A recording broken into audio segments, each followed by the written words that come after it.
Hello viewers, welcome to you all in my YouTube channel Dharma education. आज हम करेंगे chapter 4 concept of dimension and units. सबसे पहले unit क्या होता है।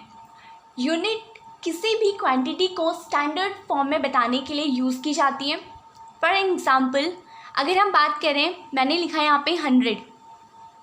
ये खाली क्या एक न्यूमेरिकल वैल्यू है, मुझे इस 100 से कुछ भी पता नहीं चल रहा। लेकिन अगर मैं इसके पीछे सेकंड लगा दूँ, मैं इसके पीछे मीटर लगा दूँ, मैं इसके पीछे किलोमीटर लगा दूँ, या मैं इसके पीछे केजी लगा दूँ, तो इससे क्या पता चलेगा कि ये टाइम बता रहा है, या ये डिस्टेंस बता रहा है, या फिर ये मास बता रहा है सब्सटेंस का। तो ये क्या होती है हमारी सेकेंड, मीटर, किलोमीटर, केजी, ये सब क्या है हमारी यूनिट्स हैं। यानी कि the quantity which can be used as a standard of measurement is called as unit. वो क्वांटिटी जिसका यूज़ हम एक स्टैंडर्ड मेजरमेंट करने के लिए करते हैं, उसे हम क्या कहते हैं, यूनिट कहते हैं। ओके, और जो यूनिट होती है वो हमारी 3 पार्ट्स में क्लासिफाइड होती हैं। ओके, फर्स्ट है फंडामेंटल यूनिट्स। फंडामेंटल यूनिट्स को ही हम बेस यूनिट भी कहते हैं। सेकेंड है ड्राइव्ड यूनिट एंड थर्ड है मल्टीपल यूनिट, जिसे कि हम सप्लीमेंट्री यूनिट भी कहते हैं। फर्स्ट बात करते हैं फंडामेंटल यूनिट्स की। फंडामेंटल यूनिट्स क्या होती हैं। फंडामेंटल यूनिट्स वो यूनिट्स होती हैं जो कि किसी अदर यूनिट्स पे डिपेंड नहीं करती। ओके, फंडामेंटल यूनिट्स जो होती हैं वो 7 यूनिट्स होती हैं। दीज आर लेंथ, जिसका एसआई यूनिट में हम मीटर में लेते हैं और इसका सिंबल होता है स्मॉल m। मास, जिसे हम एसआई यूनिट में केजी में लेते हैं, जिसका सिंबल केजी होता है और एसआई यूनिट किलोग्राम। टाइम, जिसे हम एसआई यूनिट में सेकंड में लेते हैं और सिंबल इसका स्मॉल s होता है। इलेक्ट्रिक करंट, एम्पियर इसकी एसआई यूनिट होती है और सिंबल इसका A होता है, कैपिटल A। ल्यूमिनियस इंटेंसिटी, जिसे कि हम एसआई यूनिट में कैंडिला में लेते हैं और ये इसका सिंबल CD होता है। टेम्परेचर एसआई यूनिट केल्विन होता है और इसे हम कैपिटल K लेते हैं। Amount of substance SI unit mole होता है और MOL इसका सिंबल होता है। यानी कि 7 फिजिकल क्वांटिटीज़ हमारी होती हैं, length, mass, time, electric current, luminous intensity, temperature, amount of substance. ये 7 क्या होती है हमारी फंडामेंटल यूनिट्स होती हैं, जिसे कि हम बेस यूनिट भी कहते हैं, और ये किसी अदर यूनिट पे डिपेंड नहीं करती। अब हम बात करते हैं ड्राइव यूनिट की। ड्राइव्ड यूनिट्स क्या होती हैं। ये वो यूनिट्स होती हैं जो कि हमारी फंडामेंटल यूनिट्स के मल्टीप्लाई या डिवाइड करने से गेन होती हैं। अगर हम फंडामेंटल यूनिट्स को मल्टीप्लाई या डिवाइड करते हैं तो हमारे पास ड्राइव्ड यूनिट आती है। These are the units which obtain by multiplying और dividing other units. For example अगर मैं कहूँ मुझे एरिया निकालना है, ठीक है, तो एरिया हम कैसे निकालते हैं, लेंथ इंटू ब्रेड्थ करके। ठीक है, ये हमारी जो लेंथ होती है ये भी हमारी मीटर में होती है, और जो ब्रेड्थ होती है वो भी हमारी क्या होती है, मीटर में होती है। तो m इंटू एम क्या हो जाता है, हमारा मीटर का स्क्वायर हो जाता है। यानी कि हमने यहाँ पे क्या किया, 2 बेस यूनिट का मल्टीप्लाई किया, तब जाके हमें क्या मिली, ड्राइव्ड यूनिट मिली। ओके, फॉर एग्जांपल वेलोसिटी की अगर हम बात करें तो सेम वेलोसिटी क्या होती है हमारी, डिस्प्लेसमेंट और डिस्टेंस अपॉन टाइम।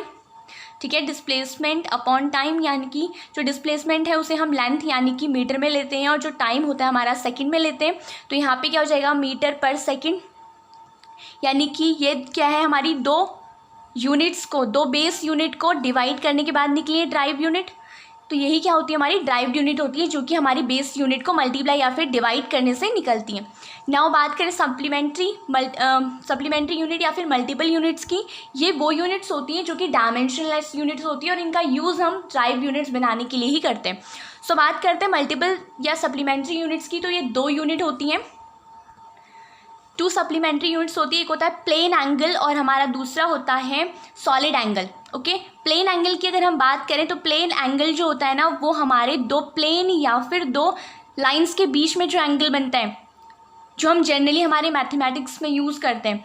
2 लाइन के बीच में हमने एंगल बना दिया, तो ये क्या हो गया, हमारा प्लेन एंगल हो गया। और थीटा की वैल्यू क्या होगी हमारी, ये हमारा आर्क हमने बना दिया, arc theta is equals to arc upon radius. और इसे हम, इसकी यूनिट क्या होती है, प्लेन एंगल की यूनिट जो होती है वो रेडियन होती है। ठीक है, और सिंबल क्या होता है, RAD होता है। प्लेन एंगल जो होता है हमारी 2 लाइन के बीच में बनता है, इसका यूनिट रेडियन हो गया, सिंबल इसका RAD हो गया। अगर हम सॉलिड एंगल की बात करें तो सॉलिड एंगल क्या होता है, सॉलिड एंगल मान लीजिए कि आपके पास एक कोन है, कोन नहीं है तो आपके पास बर्थडे कैप देखी होगी आपने, जब हम उसे उल्टा कर दें, इस शेप में रख दें, तो क्या होगा, ये जो एंगल बनता है ये क्या होता है, हमारा सॉलिड एंगल होता है, ठीक है। तो इसका थीटा कैसे निकलेगा, इसका थीटा निकलेगा एरिया, ये एरिया अपॉन आर का स्क्वायर यानी रेडियस का स्क्वायर, ठीक है। ये क्या हो गया, इसका सॉलिड एंगल हो गया। सॉलिड एंगल यानी जो हमारे इस कोन के यहाँ पे जो एंगल बना है इसे हम क्या कहेंगे, सॉलिड एंगल कहेंगे, और इसका यूनिट क्या होगा, स्टेडियन होगा, और सिंबल क्या होगा, एस आर। ओके, नाउ हम बात करते हैं यूनिट कन्वर्जन की। सो यूनिट कन्वर्जन में हमें जो चीज़ें याद रखनी है वो क्या है, 1 किलोमीटर में 1000 मीटर होते हैं। आई होप आपको पता होगा 1 किलोमीटर में 1000 मीटर होते हैं, 1 मीटर में 100 सेंटीमीटर होते हैं, 1 सेंटीमीटर में 10 mm होता है, 1 आवर में 3600 सेकंड होते हैं, 1 लीटर के अंदर 1000 मिलीलीटर होते हैं, 1 फुट में 30.48 सेंटीमीटर होते हैं, 1 पाउंड में 0.4536 kg होता है, 1 एटम के अंदर 1.0132 बार, 1 एटम के अंदर 760 Hg होता है, और 1 एटम के अंदर 101.3 किलो पास्कल होता है। ओके, नाउ ये क्वांटिटीज़ हैं जो कि आपको याद रखनी है, ये यूनिट्स हैं। सम अदर यूनिट्स जो कि हमें याद रखनी होती हैं, जो कि है hexa, peta, tera, giga, mega, kilo, hecto, deca, deci, centi, milli, micro, nano, pico, femto, atto. यहाँ पे क्या होगा, किलो क्या होता है, 10⁻³ होता है, किलो से नीचे 10⁻², 10⁻1, और इसके ऊपर क्या होगा 10⁻6, 10⁻9, यानी कि जो हमारी ये जो टेबल है ना, ये क्या हो रही है, डिक्रीज़ हो रही है। एक्सा जो होता है 10⁻18 होता है, पेटा जो होता है 10⁻15 होता है, टेरा जो होता है 10⁻12 होता है, गीगा 10⁻9 होता है, और मेगा जो होता है 10⁻6 होता है। इन्हें याद कैसे रखना है, hexa, peta, tera, giga, mega, इनमें कितना डिफरेंस आ रहा है हमारा, 3 का डिफरेंस आ रहा है, -3 हमारा हो रहा है hexa, peta, tera, giga, mega में। तो हम क्या करेंगे, इसको याद कैसे करेंगे, एग्ज़ाम पास करके तुझे गया मिलने, एग्ज़ाम पास करके तुझे गया मिलने, ये हमारा क्या हो गया 10⁸ एग्ज़ाम, यानी कि एक्सा, पास करके, पास मतलब हो गया पेटा, और करके आप इसे ऐसे ही छोड़ देना, ठीक है। पेटा, पास करके पेटा, तुझे यानी टेरा, गया यानी गीगा, मिलने यानी मेगा, ठीक है। तो ऐसे ही आप क्या करोगे, इसमें -3 कर दोगे, 10⁻18, 10⁻15, 12, 10⁻9, 10⁻6, फिर क्या आ जाएगा, kilo, hecto, deca, deci, centi, milli. यहाँ पे king Harry didn't drink chocolate milk, ठीक है। King, kilo, Harry, hecto, didn't, deca, drink, deci, centi, chocolate, milli, milk. King Harry didn't drink chocolate milk, ये हो गया kilo, hecto, deca, deci, centi, milli, यानी 10⁻3, 10⁻2, जहाँ पे क्या हो रहा है हमारा सिर्फ 1 लेस हो रहा है, वहाँ पे हम क्या करेंगे, king Harry didn't drink chocolate milk. Now हमारा क्या है नेक्स्ट, फिर से हमारा क्या हो रहा है यहाँ पे -3 हो रहा है, तो हम यहाँ पे क्या करेंगे, Miss Nancy play football all time, Miss Nancy play football all time, यानी कि micro, nano, pico, femto, auto.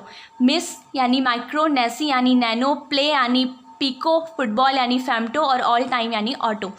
I hope आपको ये समझ में आ गया होगा, इसको आप लर्न कर लेना। नाउ बात करते हैं कन्वर्जन की। मान लीजिए तो हमने यहाँ पे 2 एग्जाम्पल लिए हुए हैं, okay. Now convert a pressure of 2 ATM to mmHg। हमें क्या करना है, 2 ATM को mmHg में कन्वर्ट करना है। तो हमें पता है 1 ATM के अंदर कितना mmHg होता है, अभी हमने पढ़ा था, जो कि होता है 760 mmHg, ओके। अभी हमने थोड़ी देर पहले पढ़ा था कि 1 एटम के अंदर क्या होता है हमारा 760 mmHg होता है, तो 2 एटम के अंदर क्या हो जाएगा, सेम 2 × 760 mmHg, ठीक है। तो यहाँ पे क्या होगा 0, 2, 8 या 16, carry 1 2 7 41, 15 mmHg, okay. Now next question है, convert a volumetric flow rate of 2 m³ per second to 1 liter पर सेकेंड। यहाँ पे हमें क्या करना है, 2 मीटर क्यूब पर सेकेंड को कन्वर्ट करना है लीटर पर सेकेंड में। तो यहाँ पे जो metre cube, sorry metre square नहीं, metre cube, okay. 1 metre cube के अंदर कितने लीटर होते हैं पहले हम देख लेते हैं, ठीक है। 1 मीटर क्यूब के अंदर कितने लीटर होते हैं, 1000 लीटर होते हैं।